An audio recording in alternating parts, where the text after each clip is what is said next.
Hello, Cancer Risings. Welcome to our monthly zodiac reading for the month of May 2025. As always, please make sure that you check out your sun and your moon in case this reading does not resonate with you. That may be the area of your life that is being activated the most that month.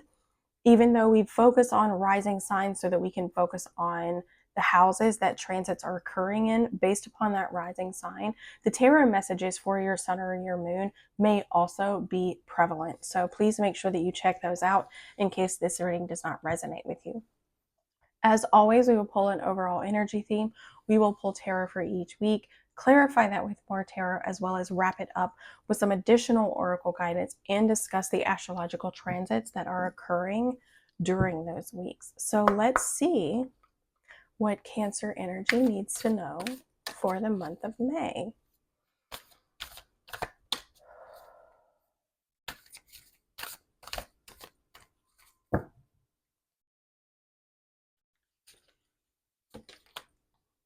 Jupiter, abundance.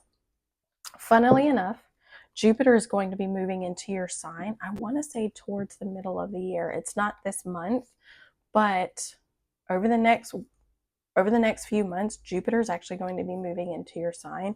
So I love this for you. This could be a precursor to what that transit will look like for you. So Jupiter represents the planet of expansion. It's the planet of abundance. It's the planet of growth. And with this energy, it means like big things can be occurring. This is card number 23. 2 represents relationships, balance, harmony, choices, and consequences. 3 represents creative development, creative expression. It can even represent self-expression, right? So when we put them together, we create 5. 5 represents change and even challenge or conflict. So let's see what the tarot has to say for you this month.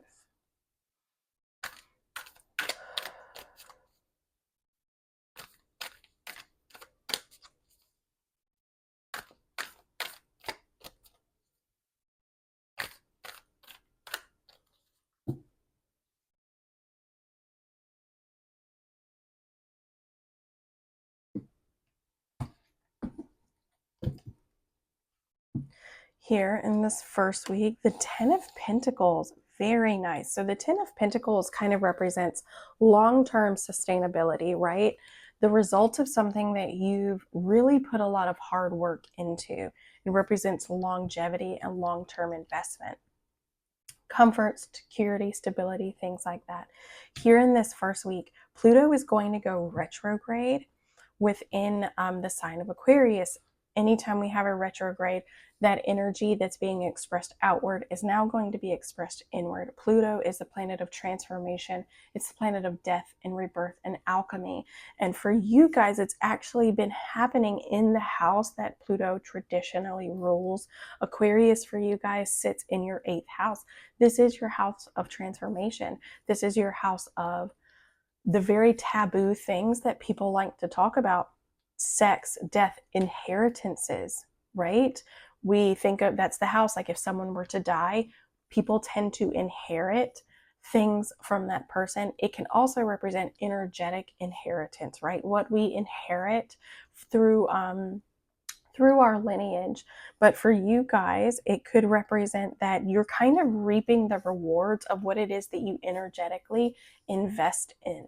Okay. And with that, if your 8th house has kind of been going through, if you've just been going through a big transformation, maybe even financially or health wise, if you've just been going through a big transformation, Pluto, this energy is going to kind of slow down, but it's going to give you a time to reflect on maybe on how far you've come. That is on the 4th. On the 10th, we've got Mercury, the planet of thoughts, ideas, and communication, moving into the sign of Taurus. This is your 11th house. This is your house of friendships, social circles, and even your hopes and dreams, right? What we aspire to be.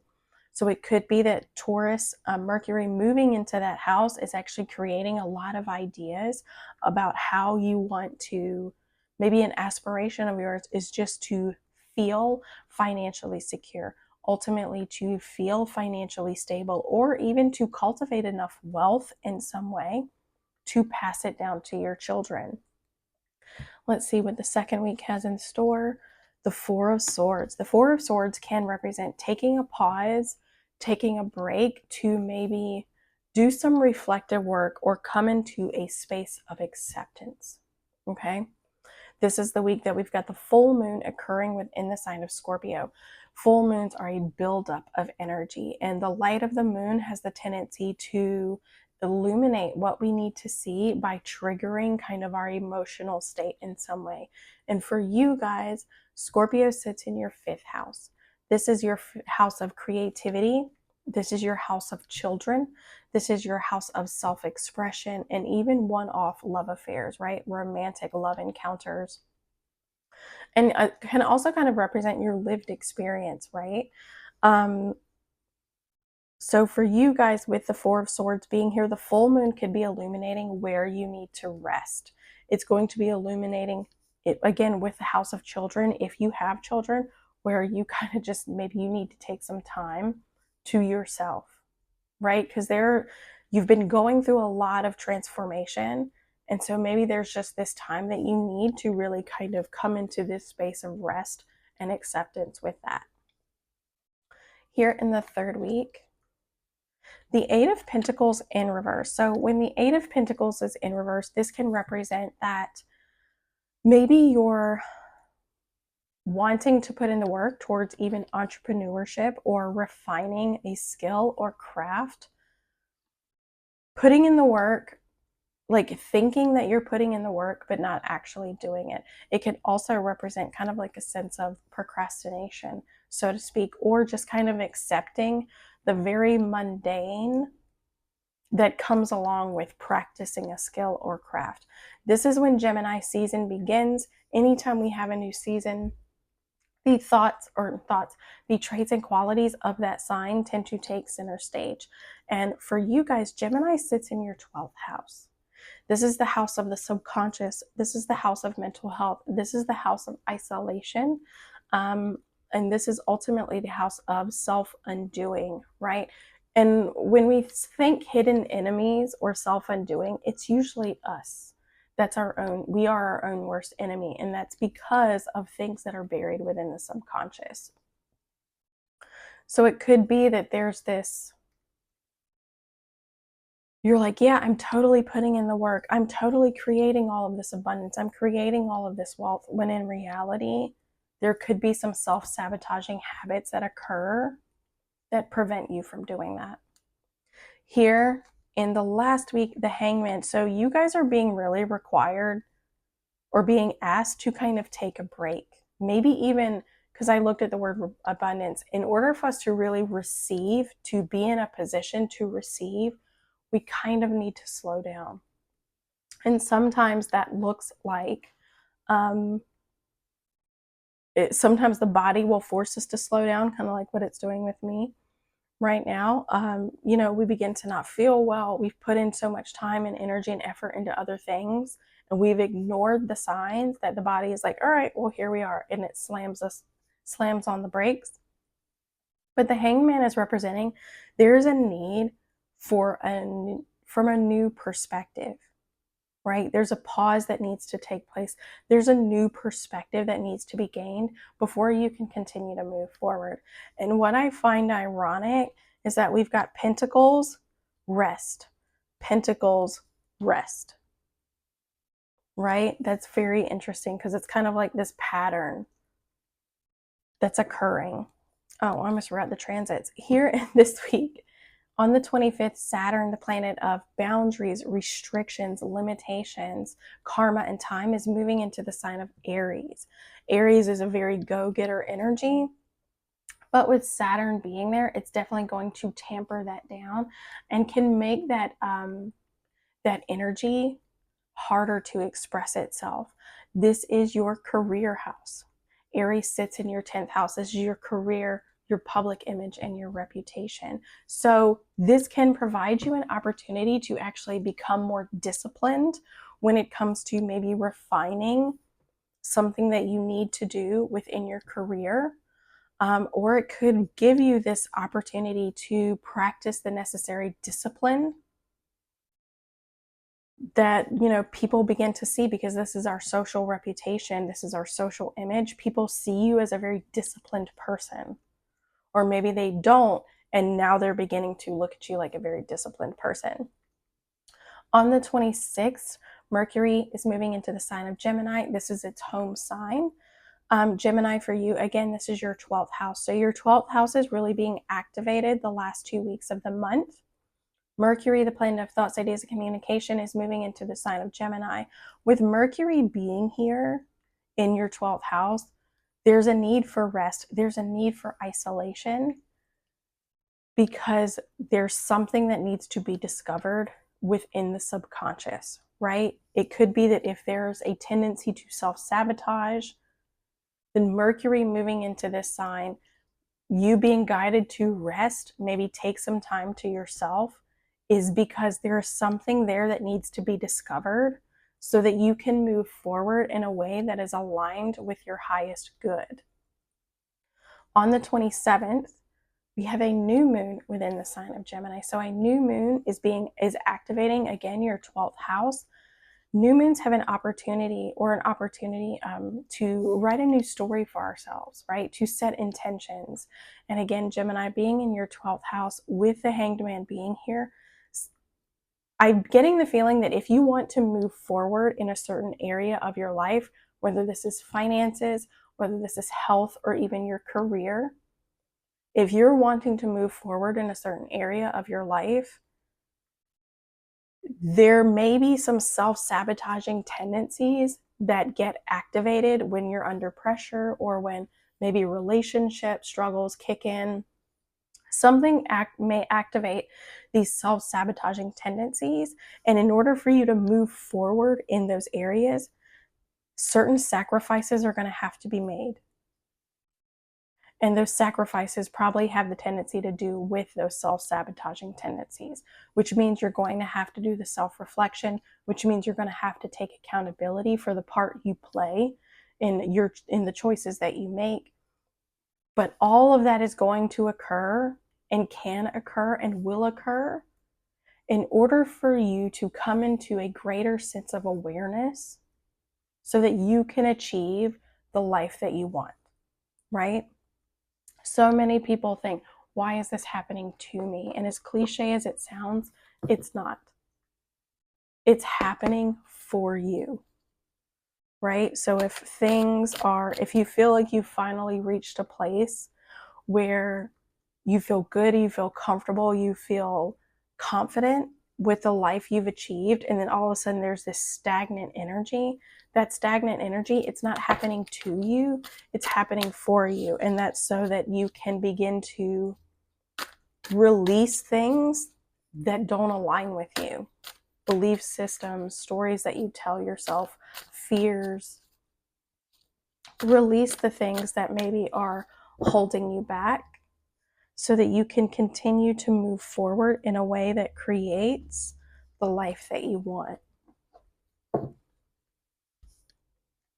Here in the Ten of Pentacles, in the first week, the Page of Wands. So a message of good news could be coming. A message, kind of like an idea or creativity. And the Six of Cups.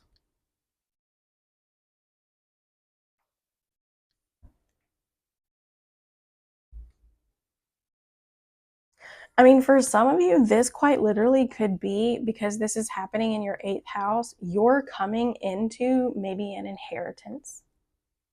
Okay, you could be coming into a sense of like money, financial gain, and this could be from someone that you've known from the past, because we have the Six of Cups, and the Six of Cups represents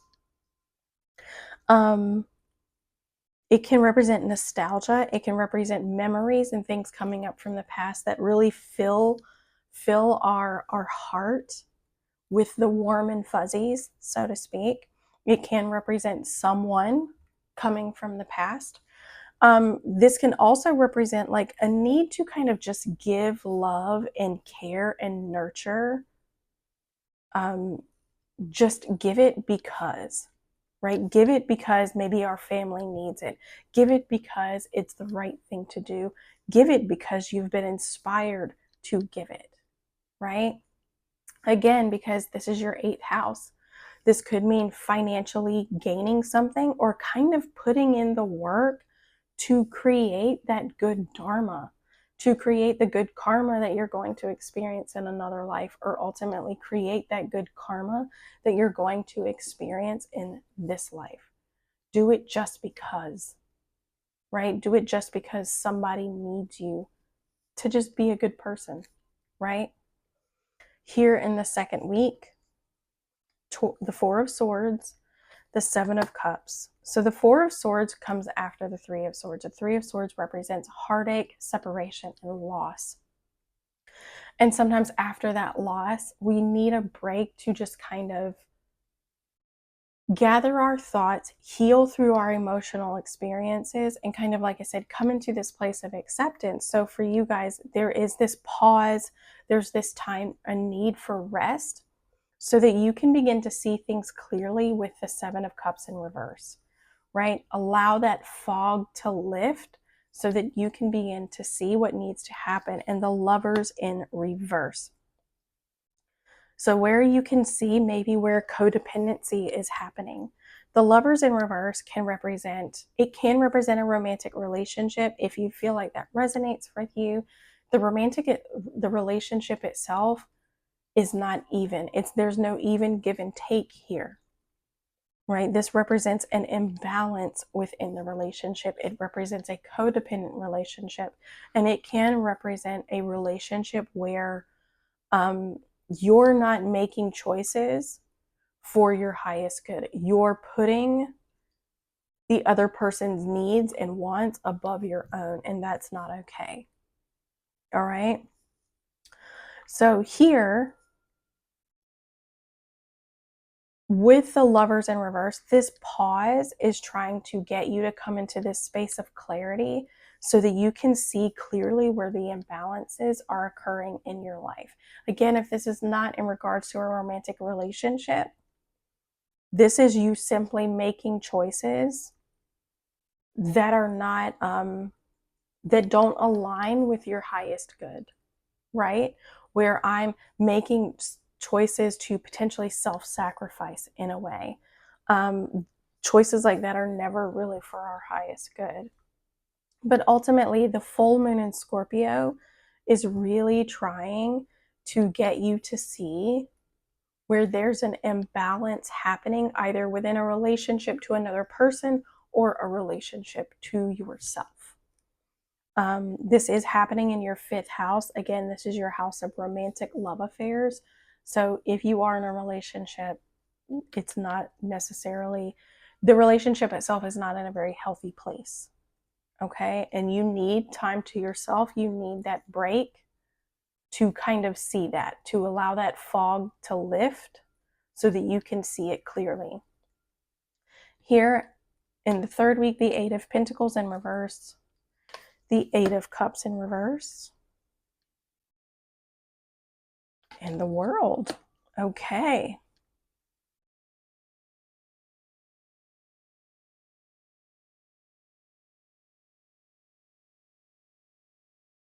The 8 of Cups represents going back to something, returning to something.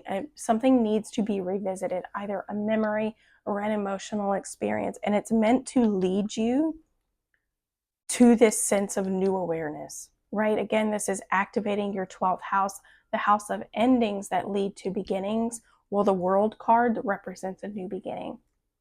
But in order to do that, there's something that you need to revisit, probably so that you can work through it, accept it, and let go, right? There's something that you need to let go of here. And I don't think it's going to happen if you try to just ignore it and continue to just chuck forward like nothing's occurring. There's an ending that needs to take place, but it's not going to happen. Or excuse me, there's a new beginning that needs to take place, but it's not going to happen unless you can bring yourself to this new state of like awareness. Okay, and in order for that to happen, remember cause and effect. In order for that to happen, you're going to have to sit with any old emotions or old memories that are probably coming up for you. Because here we have 2 8s, and 8 is the sign of karma. 8 is the sign of your 8th house, right? 8 is the sign of abundance. It seems to be this karmic cycle. This really feels kind of like a karmic cycle that needs to be worked through. Here in the last week, the Hanged Man, the Ten of Wands, the Ten of Wands in reverse, and the Five of Cups. So there's a lot of healing that can potentially happen here in this last week. You need to take a break. You need to take a pause, because there are responsibilities, there are things, and there's a weight that you're carrying that you can put down. It's not yours to carry anymore. It feels like guilt. Quite frankly, that's what it feels like to me. It feels like guilt. There's a guilt that you're carrying around that doesn't belong to you. Maybe this is guilt that you've inherited from parents. Parents have made you feel guilty for something. But ultimately, putting down that burden, putting down that guilt is going to lead you to this place of healing with the Five of Cups in reverse. Okay, so with the new moon in Gemini, again, and activating that 12th house energy, that subconscious energy, there's potential, and that could be what the Eight of Cups is trying to get you to go back and revisit. Okay, this is going to look different for other people because this is a collective reading, but it does genuinely feel like guilt. There is something that you are carrying around subconsciously that is impacting your ability to make better choices for yourself. Maybe it's tying you to family. Maybe you feel obligated to do things for your family.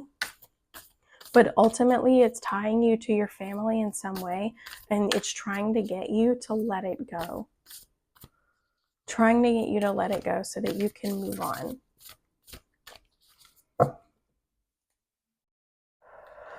So that you can move on and heal, basically. Here in this first week, time to take time to breathe out. I mean, that's essentially what this whole month is kind of saying for you. But especially here in this first week, right? Maybe you've reached a feeling of comfort and security financially, and you've received some good news. Maybe work looks at you and is like, you know what? You need to take some vacation time.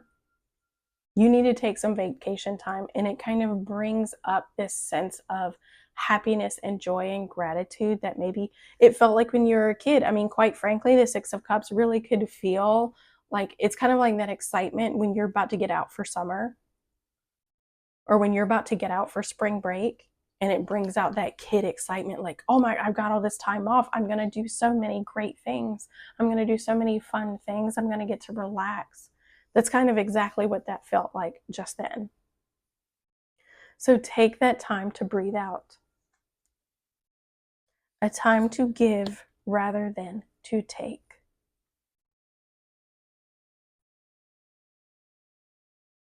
Which is what I said here in regards to this week, but it can, and it could be that you, like I said, there's an imbalance within a relationship, and it could be you.